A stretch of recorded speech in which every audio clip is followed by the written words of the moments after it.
Welcome to Esther worship channel. మిమ్మల్ని మరొక video ద్వారా కలుసుకోవడానికి దేవుడు ఇచ్చిన అవకాశాన్ని బట్టి, ఆరోగ్యాన్ని బట్టి, జీవాన్ని బట్టి, ఊపిరిని బట్టి దేవునికి కృతజ్ఞతాస్తుతులు చెల్లిస్తున్నాను. నేనేమైనా నాది కేవలం ఆయన కృప. మనందరినీ ఆయన కనుపాప వల్ల కాచి కాపాడి మరొక దినం చూడడానికి, ఆయన సన్నిధిలో కనపడటానికి ఇచ్చిన అవకాశాన్ని బట్టి, ఆయన సజీవులకు భద్రపరిచిన విధానం బట్టి దేవునికి స్తుతులు స్తోత్రాలు వందనాలు చెల్లిస్తున్నాను. మీ అందరూ కూడా దేవుని నామంలో ఆయురారోగ్యాలతో శుభమైన సంతోషాలతో మీరు కూడా మంచిగా దేవుని సన్నిధిలో ఆనందిస్తున్నారని నమ్ముతూ దేవుని నామాన్ని బట్టి స్తుతిస్తున్నాను. మరొక వీడియో ద్వారా మిమ్మల్ని కలుసుకోవడానికి దేవుడు ఇచ్చిన కృపను బట్టి వందనాలు స్తోత్రాలు చెల్లించుకున్నాను. మనం యేసుప్రభు వారు పరిచర్య ప్రారంభించిన తర్వాత మన పరిచర్య ప్రారంభించడము చూసాము. కొన్ని అద్భుత కార్యాలు, చాలామంది బహుజన సమూహముని ఆయన స్వస్థపరిచినట్టుగా, అనేక మంది రోగుల్ని తీసుకొని వచ్చినప్పుడు ఆయన స్వస్థపరిచినట్లుగా మనం పోయిన ప్రీవియస్ వీడియోలో చూసుకున్నాము. ఈరోజు మనము కొండ మీద ప్రసంగం, ఆయన అలా పరిచర్య చేస్తూ కొండ మీద ప్రసంగం చేసినట్టుగా మనం చూస్తాము. మత్తయి సువార్త కొత్త నిబంధన గ్రంథంలో మత్తయి సువార్త 5వ అధ్యాయము 1 నుంచి చూసుకుంటే ఆయన శిష్యులతో బోధిస్తూ వాళ్ళు ఎలా జీవించాలో, ఎలా ఉండాలో, ఈ లోకంలో ఎలా ఉండాలో అవన్నీ ఆయన వాళ్ళకి బోధిస్తున్నట్టుగా మనం చూస్తాం అన్నమాట. మత్తయి సువార్త 5వ అధ్యాయం 1 నుంచి ఆఖరి వరకు ఆయన బోధిస్తున్నట్టే ఉంటుంది. అది క్లుప్తంగా మనం చూసుకుందాం.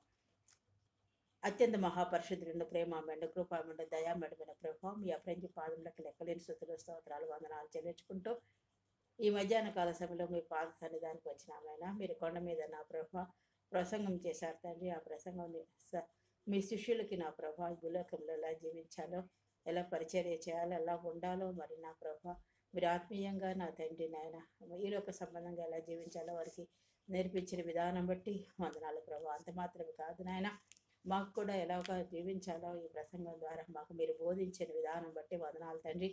పరలోక ప్రార్థన కానీ నాయన, మరి ఈ లోకంలో నాయన ఆత్మీయ జీవితంలో ఎలా ఉండాలో మరి మీరు మాకు బోధించిన విధానం బట్టి మీకు వందనాలు స్తోత్రాలు చెల్లించుకుంటూ దీన్ని వివరించడానికి నాకు జ్ఞానం సరిపోదు నాయన. మీ ఆత్మ నడిపింపు దయచేసి మాతో మాట్లాడి నన్ను మమ్మల్ని తృప్తిపరిచి విశ్వాస జీవితంలో నాయన, ఆత్మీయ జీవితంలో నాయన, ఈ లోక సంబంధమైన జీవితంలో మేము ఎలా జీవించాలో మాకు నేర్పించి మహింపదమని మీ ప్రియకుమారుడు మా రక్షకుడు నేను యేసుక్రీస్తు వారికి మీ పదాలు పట్టుకుని అతి మిగిలిన వేడికి వచ్చినాం తండ్రి, ఆమేన్. కొండ మీద ప్రసంగం అంటే యేసు గలిలయలోని ఒక కొండ మీద కూర్చొని ఆయన దగ్గరగా ఉన్న తన శిష్యులతో మాట్లాడుతున్నట్టుగా చూస్తున్నాం అన్నమాట. ఆయన శిష్యులు 12 మంది అని పోయినసారి ప్రీవియస్ వీడియోలో మనం చెప్పుకుంటున్నాము. 12 మందిని తన అపస్తులుగా ఉండడానికి ఆయన ఎంపిక చేసుకొని పిలిచినట్టుగా మనం చూస్తున్నాం. ఆ అపస్తులు యేసుకు అతి ప్రాముఖ్యమైన ప్రత్యేకమైన శిష్యులుగా మనం చూస్తాం అన్నమాట. వారి పేర్లు ఎవరగా మనం ఇదివరకు చెప్పుకున్నాం. మళ్ళీ ఒకసారి సీమోను పేతురు, ఆయన సహోదరుడు అంద్రయ్య ఉన్నారు. ఆ తర్వాత యాకోబు, యోహాను ఉన్నారు. మళ్ళీ వాళ్ళు కూడా సహోదరులే. యాకోబు అనే అపస్తులుడు, సీమోన్ అనే పేరు గల మరొక అపస్తులుడు ఉన్నారన్నమాట. వీళ్ళు ఉన్నారు. ఇంకా 2 అపోస్తులు, యూదా అనే పేరు పొంది, యూదా అనే ఒక పేరున్న అతను వాళ్ళల్లో ఒకరు. అతను కాక యూదా అనే పేరు ఇస్కరియోతు యూదా. 2 అపోస్తుల్లో యూదా అనే పేరు ఒకరికి ఉంది. ఇంకా ఇస్కరియోతు యూదా. యూదాలు 2 పేర్లు ఉన్నాయన్నమాట. అందుకని ఒకళ్ళు అపస్తులైన యూదా అని పేరున్న అతను, ఇంకొకళ్ళు ఇస్కరియోతు యూదా అంటే ప్రభువుని అప్పగించిన ఇస్కరియోతు యూదా. మరొకరు తద్దయ్య అని కూడా పిలువబడే యూదా. ఇంకా తద్దయ్య అనే పిలువబడే యూదా కూడా ఉన్నాడు. తర్వాత ఫిలిప్పు, నతనయేలు, బర్తలోమయ్యని కూడా పిలువబడ్డాడు. ఈ తర్వాత ఫిలిప్ ఏమని పిలువబడ్డాడంటే బర్తలోమయ్య అని కూడా పిలువబడినట్టుగా మనం చూస్తాం.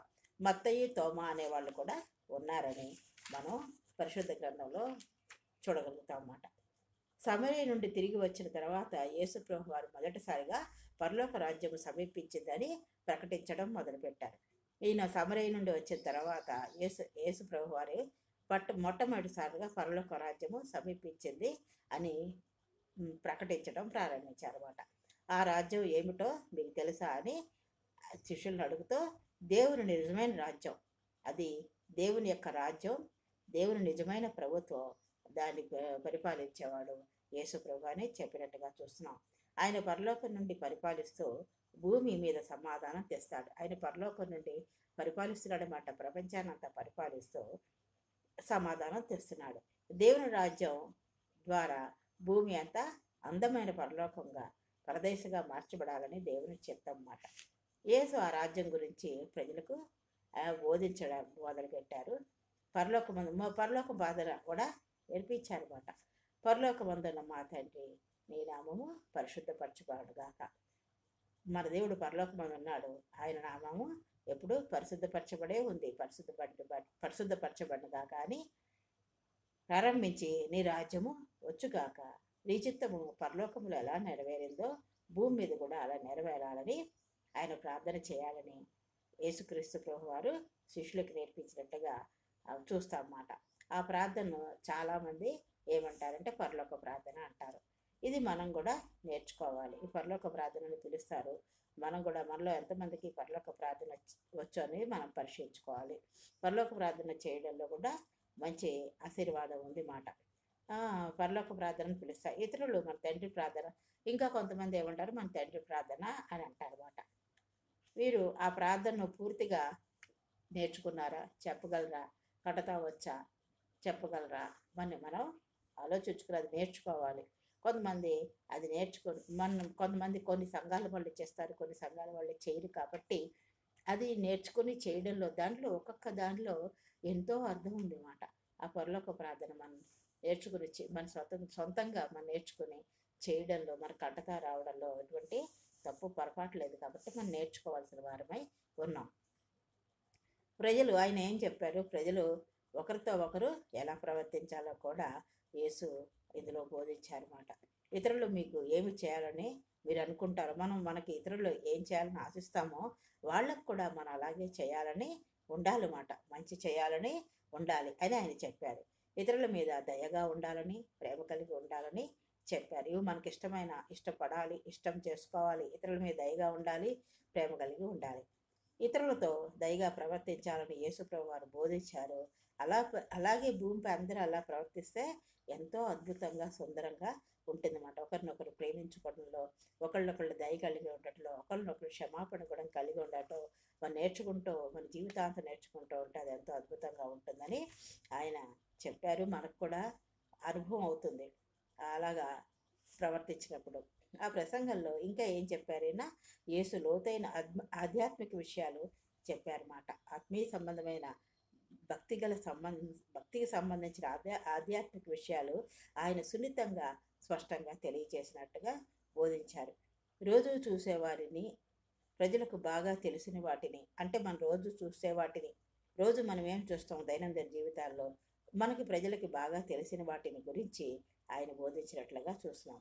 దానివల్ల దేవుని మార్గంలో ఎలా నడవాలని, ఎలా నడవడానికి ప్రయత్నించాలని ఆయన బోధన చక్కగా అర్థమవుతాయి అన్నమాట.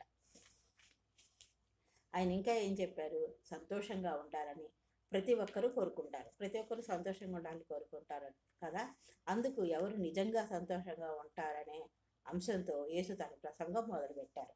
ఆయన ప్రసంగాన్ని ఎలా మొదలుపెట్టారంటే, యేసు ప్రభు తను ప్రారంభించిన గొప్ప ప్రసంగాలు ఇది ఒకటిగా పరిగణింపబడుతుంది.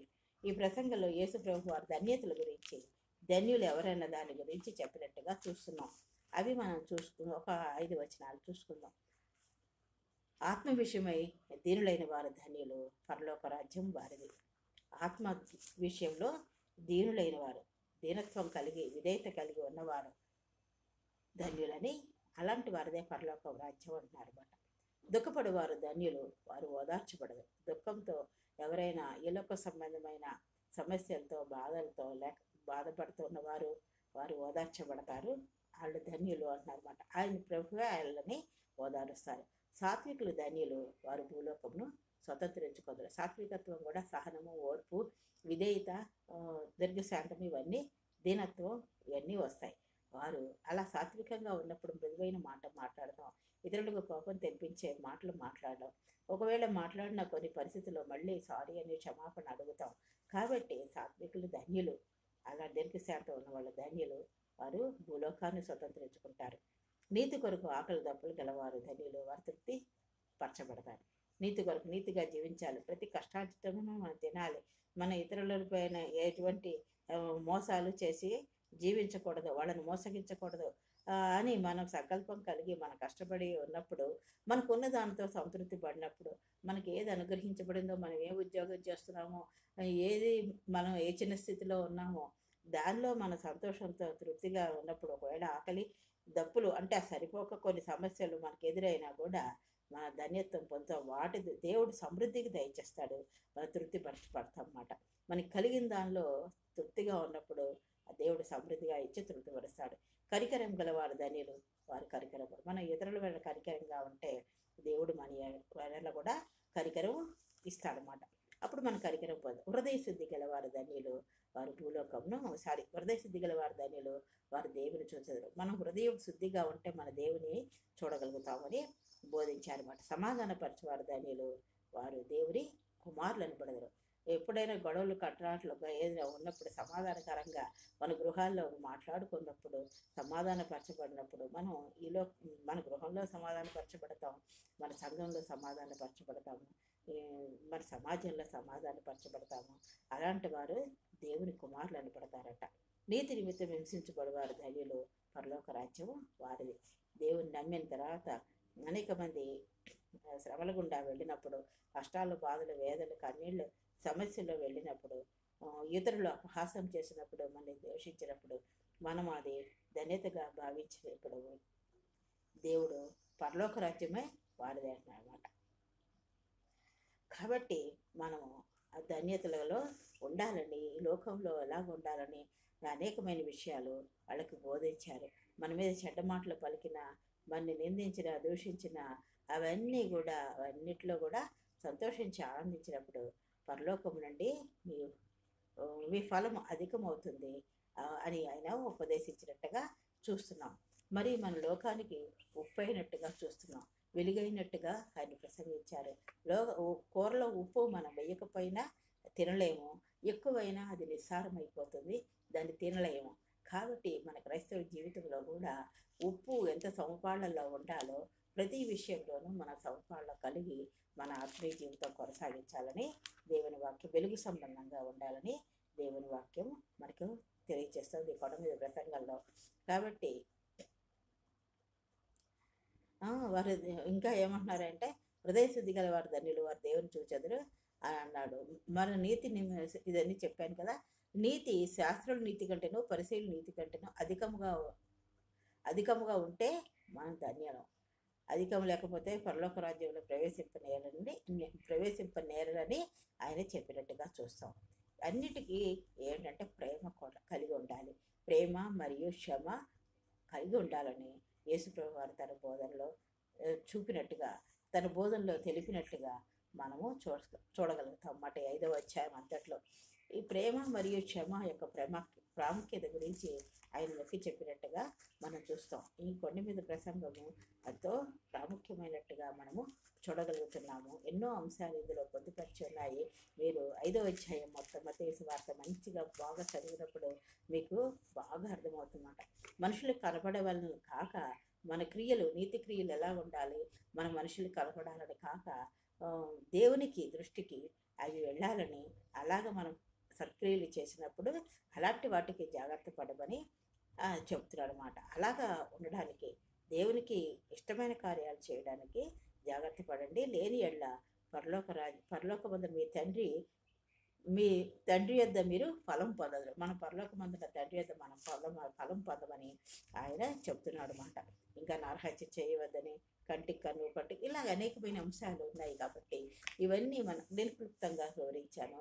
మీరు 5వ అధ్యాయం అంతా చదివితే బాగా అర్థమవుతుందన్నమాట.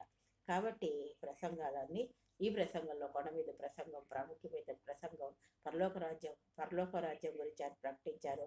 పరలోక ప్రార్థన ప్రాముఖ్యతని గురించి వీటన్నిటినీ తన శిష్యులకు బోధించి వివరించినట్లుగా మనం చూడగలుగుతున్నాం. ఈ మధ్యాహ్న కాల సమయంలో మనం హృదయ శుద్ధి కలిగి ఉన్నామా? నీతి క్రియలు చేయవారిగా ఉన్నామా? దయా కనికరం కలవారిగా ఉన్నామా? ప్రేమ మరియు క్షమాపణ హృదయంలో కలిగిన వారుగా ఉన్నామా? మనం పరీక్షించుకుంటూ మరి దేవుని యొక్క విశ్వాస జీవితంలో దేవుడు అందించిన ఉపదేశంలో మరి శిష్యులకే కాదు మనకి కూడా మనకి చెప్పినట్టుగా అవి మనకి బోధించినట్లుగా మనము గ్రహిస్తున్నామా? ఈ మధ్యాహ్న కాల సేవలో మనం పరీక్షించుకోవాల్సిన వారమై ఉన్నాము. కాబట్టి యేసుక్రీస్తు వారి బోధల్లో మనం అవి ఎటువంటి విశ్వాస జీవితంలో ముందుకు సాగిపోతాం. ఈ కొండ మీద ప్రసంగాన్ని మనం అర్థం చేసుకుంటూ మనం ముందుకు సాగాలని కోరుతూ నేను ఈ వాక్యాన్ని ముగిస్తున్నాను. దేవుడు మిమ్మల్ని అందరినీ దీవించుగాక. నన్ను ప్రోత్సహిస్తూ బలపరుస్తూ ఆదరిస్తూ ఉన్నందుకు మీకు నా వందనాలు చెల్లిస్తున్నాను. మన చిన్న ప్రార్థన చేసుకుందాం. అత్యంత మహాపరిశుద్ధులను ప్రేమమైన కృపామణ దయామడమైన ప్రభు, మీ అభివృద్ధి పాదములకు లెక్కలేని స్తుతులు స్తోత్రాలు వందనాలు చెల్లించుకుంటాం. నీ పాద సన్నిధానికి వచ్చిన ప్రభు మీకే స్తోత్రం.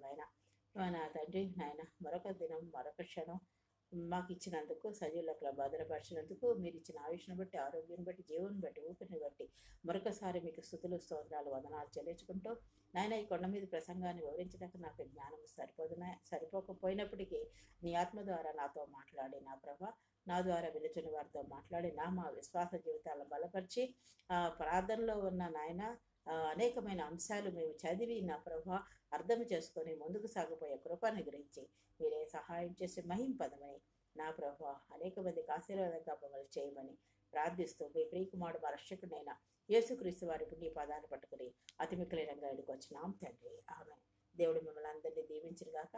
మరొకసారి నన్ను ప్రోత్సహిస్తూ బలపరుస్తున్నందుకు మీకు నా వందనాలు చెల్లిస్తున్నాను. మీరందరూ కూడా ఈస్టర్ ఆనందంలో గుడ్ ఫ్రైడేలోను ఈస్టర్లోను ఎంతో ఆనందంగా మీరు మీ కుటుంబాలు సాగిపోవాలని కోరుతూ నేను ఈ వాక్యాన్ని ముగిస్తున్నాను. దేవుడు మిమ్మల్ని అందరినీ దీవించుగాక. ఆమె.